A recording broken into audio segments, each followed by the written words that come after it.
Welcome to P. Agarwal Editorials. Today, our topic of discussion is the student and the three language debate. तो basically student इसमें main focus होने चाहिए discussion का debate में, ना कि हम सबसे इम्पॉर्टेंट स्टेक होल्डर को यहाँ पर मिस आउट ही करी जा रहे हैं जब हम थ्री लैंग्वेज फार्मूला की डिबेट के बारे में बात करते हैं, और वो हैं स्टूडेंट्स। तो जो पब्लिक स्टूडेंट्स हैं वो ऑलमोस्ट 55% है तमिलनाडु की स्कूल एनरोलमेंट में, और वो प्राइवेट स्टूडेंट्स की तरह एक्स्ट्रा ट्यूशन्स अफोर्ड नहीं कर सकते हैं। उनके लिए थ्री लैंग्वेज फार्मूला एक प्रॉब्लम हो सकता है, क्योंकि जो नेशनल एजुकेशन पॉलिसी है वो जब थ्री लैंग्वेजेस मैंडेट कर रही है, तो वो कह रही है कि इससे उनके कॉग्निटिव स्किल्स या एम्प्लॉयमेंट अपॉर्चुनिटीज़, नेशनल इंटीग्रेशन बढ़ेगा, जबकि ऐसा नहीं है। रिसर्च ये शो करती है कि जो स्ट्रॉन्ग प्रोफिशिएंसी है वो मदर टंग में होना ज़्यादा जरूरी है रादर देन मल्टीपल लैंग्वेजेस में। तो लैंग्वेज तो वैसे भी एक मीडियम ही है ना बात करने का, तो अगर आपकी एक में भी बहुत अच्छी प्रोफिशिएंसी है तो आप ऑब्वियसली अच्छा करोगे।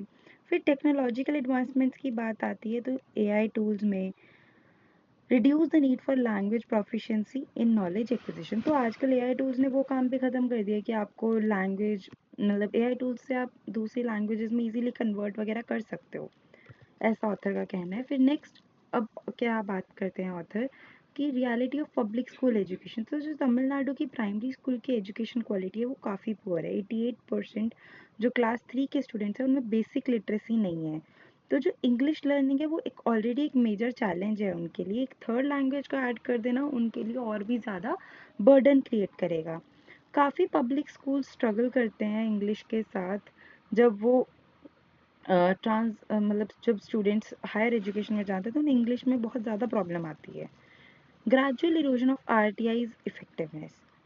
तो एक अलग लैंग्वेज ऐड करने की बजाय स्कूल्स को फोकस करना चाहिए कि टीचिंग क्वालिटी इंप्रूव करी जाए, लिटरेसी बढ़ाई जाए फर्स्ट और सेकेंड लैंग्वेज में ही ज़्यादा अच्छे से, और curiosity, critical thinking, creative, analytical skills, cognitive skills, ये सब ज़्यादा अच्छे से डेवलप करे जाएं।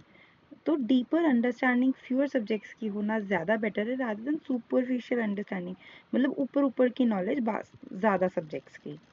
Practical challenges of implementing a third language. अब इसमें प्रैक्टिकल चैलेंजेस क्या आते हैं? सबसे पहले टीचर्स ढूंढने पड़ेंगे।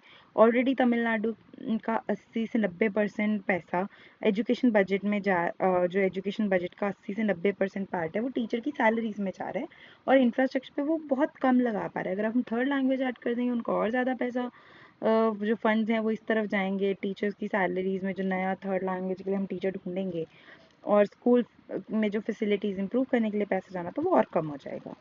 Language and national integration. तो लैंग्वेज जो है वो हमारे कल्चर को प्रिजर्व करने में काम आती है। नेशनल यूनिटी ज़रूरी नहीं है एक थर्ड लैंग्वेज को इम्पोज करके ही अचीव हो, ऐसा कहना है ऑथर का। तो नेशनल इंटीग्रेशन के लिए सबसे ज़्यादा ज़रूरी क्या चीज़ है कि हम डाइवर्स कल्चर्स की रिस्पेक्ट करें, हमारी एक शेयर्ड हिस्ट्री है उसकी रिस्पेक्ट करें। इससे ज़्यादा अच्छे से यूनिटी इस्टेब्लिश होगी। और काफ़ी तमिलियंस को ऑलरेडी हिंदी और बाकी लैंग्वेजेस सीखनी पड़ती हैं जब वो जॉब्स में जाते हैं। English as a key to national and global opportunities. तो जैसे इंग्लिश ऑलरेडी एक ऑफिशियल लैंग्वेज है फॉर सेंट्रल सर्विसेज, तो तमिलनाडु के स्टूडेंट्स अच्छे से कम्पीट कर पाएंगे नेशनली उसमें। फोकस होना चाहिए कि इंग्लिश प्रोफिशेंसी और बढ़ाई जाए rather than adding a third language. वो ग्लोबल कॉम्पिटिटिवनेस के लिए भी ज़रूरी है इंग्लिश। Then political dimension. तो तमिलनाडु का जो रेसिस्टेंस है हिंदी के लिए उसके दो मुद्दे हैं। एक, वो हिंदी की इम्पोजिशन नहीं चाहता, और वो इंग्लिश नेशनैलिटी के लिए एक स्ट्रॉन्ग स्टेटस रिटेन करना चाहते हैं। तो अगर हिंदी ग्रेजुअली इंग्लिश को रिप्लेस कर देती है नेशनल इंस्टीट्यूट्स में, तो हो सकता है कि तमिलनाडु रिकंसिडर करे अपना stand to protect students future. A balanced approach for the future. एक थर्ड लैंग्वेज को थोपने की बजाय प्राइमरी लेवल पे हिंदी को हम एक ऑप्शनल सब्जेक्ट की तरह ले सकते हैं फ्रॉम मिडिल स्कूल ऑनवर्ड्स, और ये हम डिस्ट्रिक्ट हेडक्वार्टर्स में पहले इम्प्लीमेंट करें, फिर धीरे धीरे एक्सपैंड करें based on demand. Conclusion, debate not war. तो ये सिर्फ एक मैटर ऑफ डिस्कशन होना चाहिए, ना कि political conflict. Third language without academic merit weaken कर सकती है तमिलनाडु के स्टूडेंट्स की national competitiveness. Next is long roots entrenched patriarchal biases must be raised from society, government। तो हम लोग वुमेन की पार्टिसिपेशन बढ़ा रहे हैं, वर्कफोर्स में उनकी एंट्री करा रहे हैं, पर लेकिन अगर उनके लिए सपोर्टिव इन्वायरमेंट ही नहीं बना पाएंगे तो कोई फ़ायदा नहीं है। हमें एक सपोर्टिव इन्वायरमेंट बनाने के लिए ज़रूरत है उनके लिए।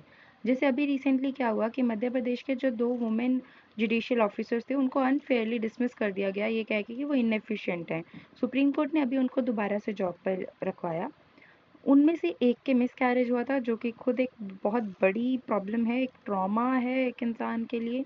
आप इतने इंसेंसिटिव नहीं हो सकते हैं। जस्टिस बीवी नगराथा नगराथना ने क्रिटिसाइज किया कि ये जो इंसेंसिटिविटी हुई उनके अगेंस्ट, एक सपोर्टिव वर्कप्लेस की ज़रूरत है वुमेन को, ताकि वो और ज़्यादा जोश से आकर काम कर सकें। Importance of gender sensitive work places, तो वुमेन का नंबर जुडिशरी में बढ़ाना, गवर्नमेंट एजेंसीज में बढ़ाना मैच करना चाहिए उनके लिए सपोर्टिव वर्क एनवायरनमेंट बनाने में। सिर्फ रिप्रेजेंटेशन से कुछ नहीं होगा अगर वर्क प्लेस जो है वो अनसपोर्टिव है, हॉस्टाइल है। Need for women's representation in government, तो ज़्यादा से ज़्यादा वुमेन की रिप्रेजेंटेशन जुडिशरी, लेजिस्लेचर, एग्जीक्यूटिव में ज़रूरत है, ताकि बेटर पॉलिसी मेकिंग हो सके। अगर हाफ पॉपुलेशन हमारी वुमेन है तो हमें वुमेन लीडर्स की ज़रूरत है, ताकि वो जेंडर स्पेसिफिक चैलेंजेस को एड्रेस कर सकें।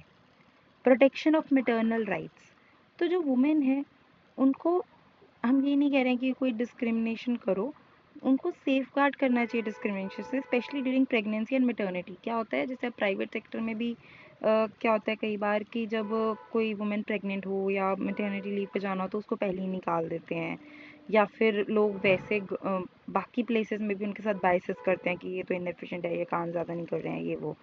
तो अब जैसे मिसकैरेज जैसे इश्यूज हैं वो खुद में एक सीरियस साइकोलॉजिकल और फिजिकल इफेक्ट्स लाते हैं इंसान पे, और ये वर्कप्लेस पॉलिसीज में एक्नॉलेज किए जाने चाहिए।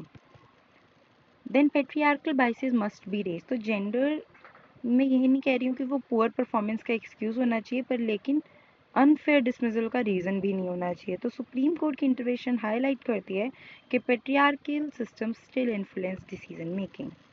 Women's role in decision making, तो बिना वुमेन के लीडरशिप रोल्स में कंसर्न्स जो हैं वो इनविजिबल रहेंगे पॉलिसीज़ में। तभी पॉलिसीज़ बनेंगी जब इंसान को पता होगा कि क्या प्रॉब्लम्स आती हैं, तभी वो बेटर पॉलिसीज़ बनाने में हेल्प कर पाएंगे।